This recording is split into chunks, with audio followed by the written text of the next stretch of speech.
Ain't it so irritating how somebody will judge you based off the color of your skin, the area you live in, the things that you don't have, the type of job you work at, the type of car you drive, where you be, the things that you like to do.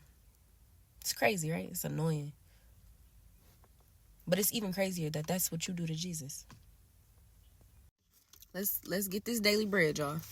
So the crazy thing is, the first thing that came to mind when I learned what I learned today in the Word was waitressing.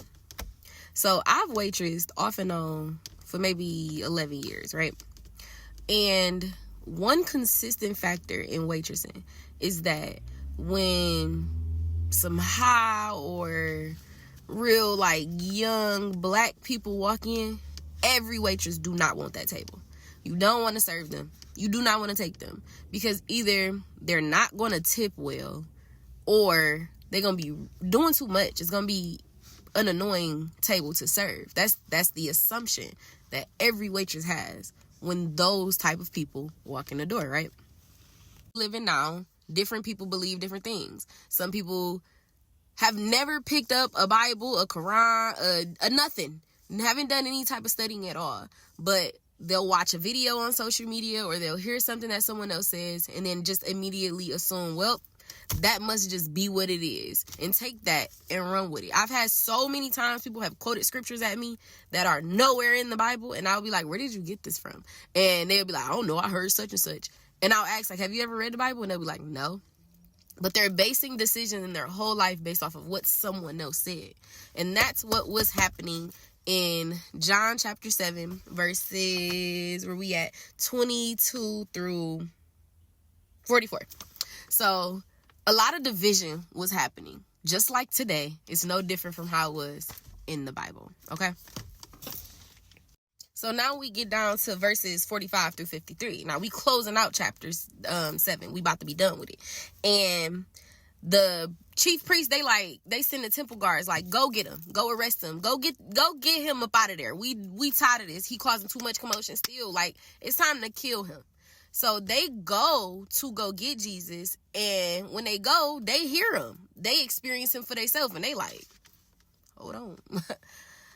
I kind of believe dog too. Like, he's so powerful that he's even affecting the people that are going to try to get rid of him. They're trying to go arrest him, and they moved. They go back to the chief priest, and they like, why are we arresting him again? Actually, hold up.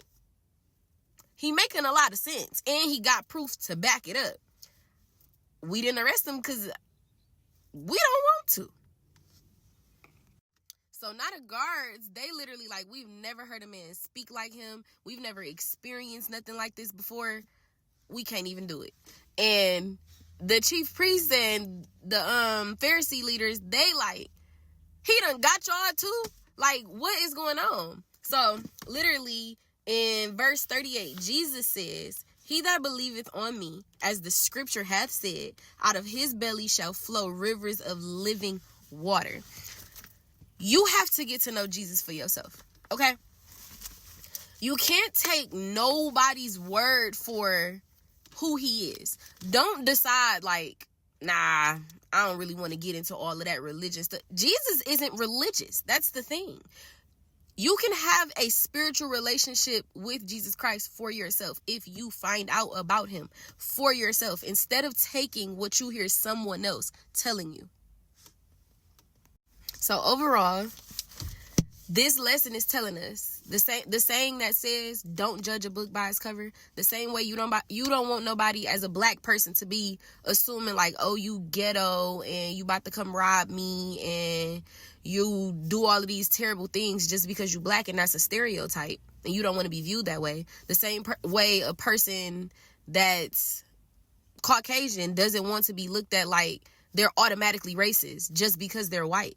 Like, there are so many things that people perceive us as that is not who we are at all. You don't want to be a person that's judging a person in that way, and you also don't want to feel that and have nobody judging you in that way. So the same way you take that, don't judge Jesus. Don't judge him based off what you heard someone else say about him. Get to know him for yourself. Find out who he is. It's free. He ready for you today.